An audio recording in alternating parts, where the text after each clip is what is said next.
Hey everyone, it's your boy Eric Blake. Welcome to Hardboiled Entertainment. And this time, I'm going to be tackling DOC SALEM by Preston Acevedo. Art by him too. Yeah, he's another, just like with Vinny Tardinella, we get of City of Venus and so on. We have a fellow who is a master artist. Darn good stuff. I mean, he's been doing art for Micah Curtis, the guy who did did Inglewood, which I reviewed in a previous episode. He's doing the art for Micah's next comic that is currently on Indiegogo, 3 Nights 4 Days, and he might be doing a little something for me for Luminar. We'll see. Near future. So brace yourselves. I mean, he's not the main artist, but Micah Curtis himself has said that that Preston is a master of cover art in particular. Well, we'll see. We've been talking, and I am really excited at the things that we've been talking about. And he's eager to do it. So, anyway, DOC SALEM. Now, this one has a very interesting story to it because this is not the first time that Preston has done a campaign for DOC SALEM, but the first campaign for this comic kind of blew up in his face, and he said, there's some things that he did, but he learned quickly, really learned from that. And then he did this other comic project called Rockabilly Roadtrip, which is very interesting. I'd highly recommend checking it out again on Indiegogo. But then he with Rockabilly Roadtrip in particular, and with his interactions with other comic creators in their indie projects, his name became more well known, and he was able to say, okay, I'll do this again. I'll do this a second time. And he does it with and he actually said he did upgrades on his art and so on. But I'll just say this, okay, I'm going to read for you just the part that you're already going to see on the Indiegogo. So it's not like I'm spoiling anything, but just seriously, with the copyright guy, just this. Hello, my name is DOC SALEM, and I'm about to die. Roar, how dare you, little man!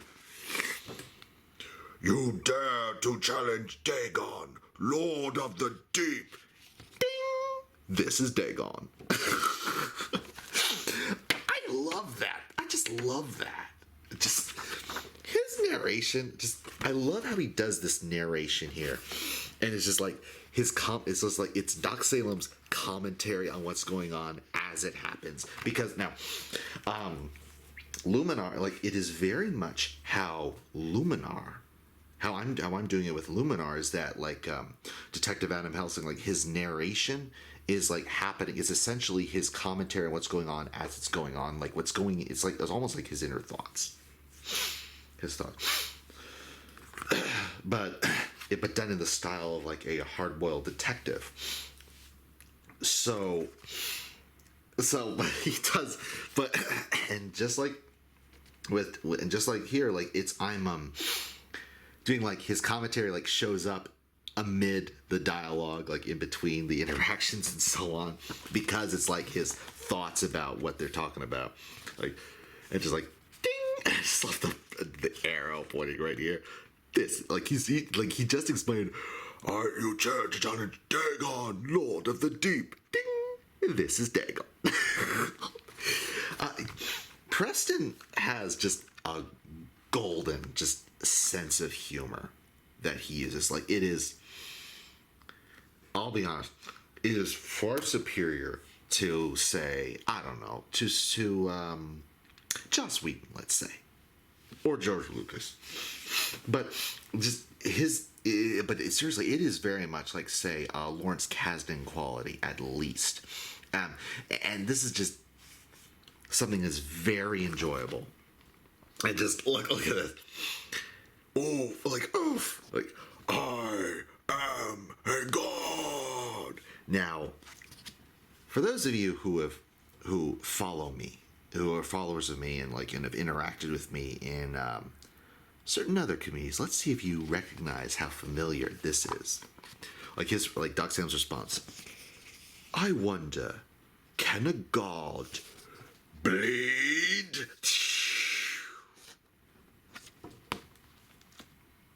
I'll give you a couple seconds. See, I'm pretty sure most of you got got what I'm instantly reminded of right there. But okay, for those of you who didn't, tell me, do you bleed? You will. Kudos, Preston. I love it. Anyway, I'm not scared to die, but I prefer to live.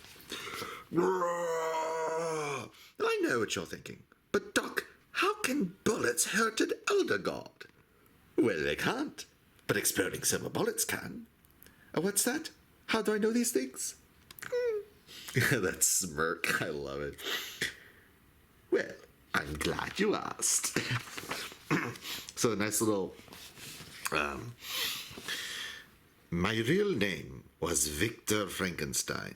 My studies of science and the dark arts led me to the discovery of the elixir of life. In my arrogance, I dared create a god, but instead I created a monster. Now, I will say this. I do have a significant issue with the comic. But the thing is, it's an issue that Preston himself has acknowledged. It's one of those things, is one of the issues where if you are writing your own if you're writing your own stuff and you're doing your own all that, you're basically doing all the work yourself. You have a severe risk if you don't have an editor. Now, he didn't have an editor at the time. Now, he's recently said, that, hey, he says, like, hey, I'm looking for an editor. So, hey, Preston, I'll say this. I will eagerly be willing to do the job. I'm willing to, I'll consider this my application. Because but anyway, here's a little thing. I created a ... monster. Now, I myself would have, put the A right here. But instead, I created a monster. Yeah, no, that's just me. The consequences for my actions were swift and merciless. In a moment of desperation, my trusted assistant Igor injected me with the elixir of life. The elixir left my body in a state of suspended animation. After the villagers dispatched my creation, they came calling for my blood. It took decades. It took decades for the elixir. Now, I feel like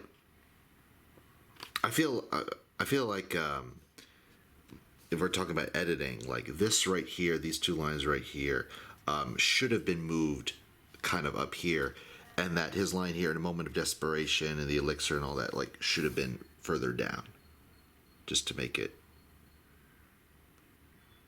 it took decades for the elixir to heal my body, and so I slept. So yeah, just some little ordering right here, these panels should have been this panel should have been up here along with this line, and that's just yeah. But I guess it really shows if you want editing, well, I guess that's some of my editing right there. And when I finally awoke, I was much more than the man I once was. I was in awe of the changes the elixir had put upon my body. My once young assistant Igor explained that this is a different time, and the name Frankenstein can never be mentioned again. Igor explained the damage my creation inflicted upon these people was so horrific that if I were to emerge,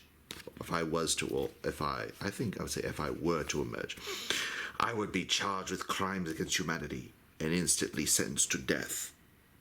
That's when I decided to don the guise of DOC SALEM. This new world took some time to adjust to. For instance, because of my appearance and physical attributes, I am considered a monster. If not for the political efforts of the AETM, Advocates for the Ethical Treatment of Monsters, I now have the same rights or more, if not for. I think, like, this is a little odd, like, if not for, but then I now have the same rights, if not for. So are the efforts preventing you from having the same rights? I think this needs to be adjusted, obviously.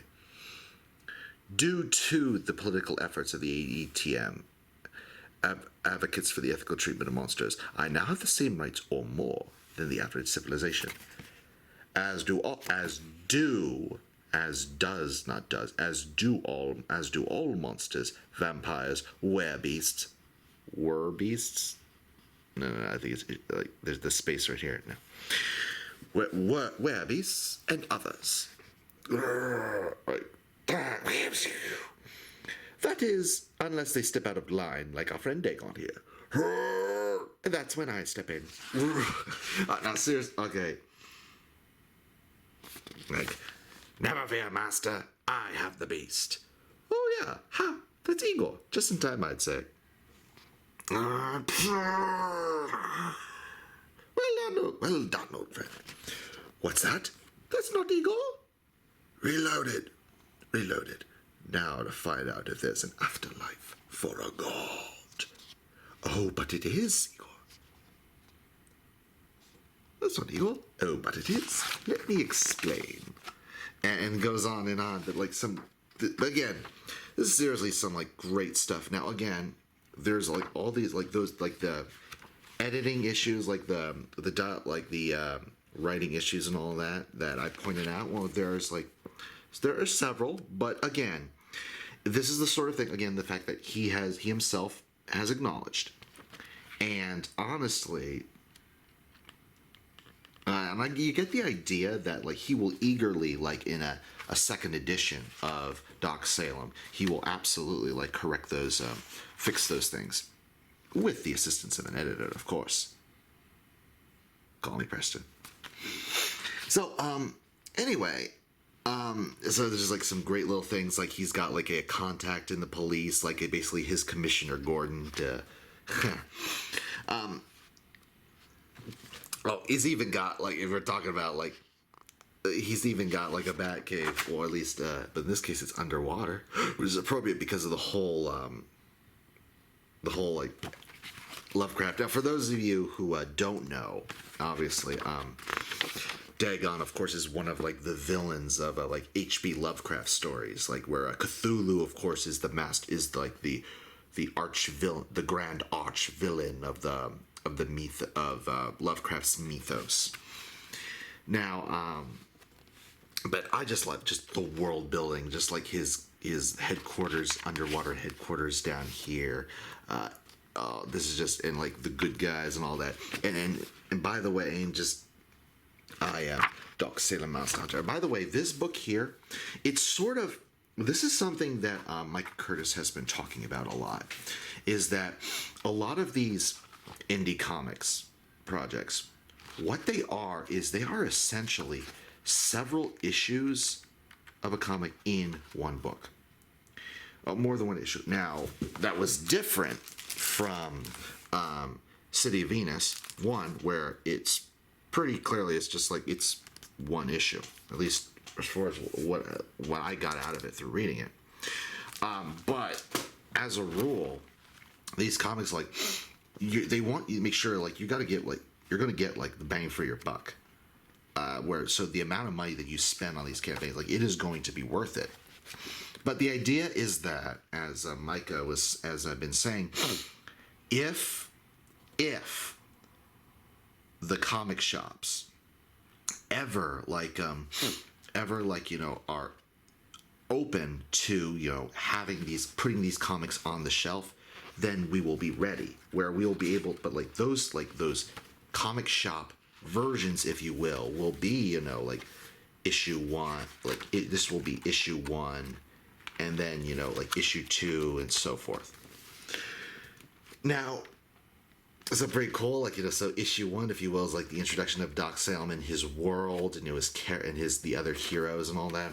And issue 2 is about these other interesting characters, like these werewolves, and they're like where they deal with in the situation and their encounters with these this villain community, this order of like the underworld, the leaders of the underworld in this area.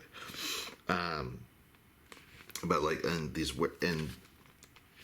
anyway, like here's like into some great like end of chapter 1. Yeah, obviously end of chapter 1. This is issue 1. But then like the beginning of chapter 2 or issue 2 is like the backstory, begins with like the backstory of these werewolves and their past. By the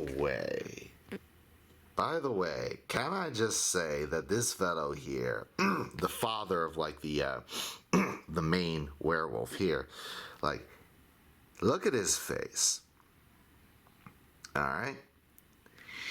Then look at the main characters of 3 Nights, 4 Days.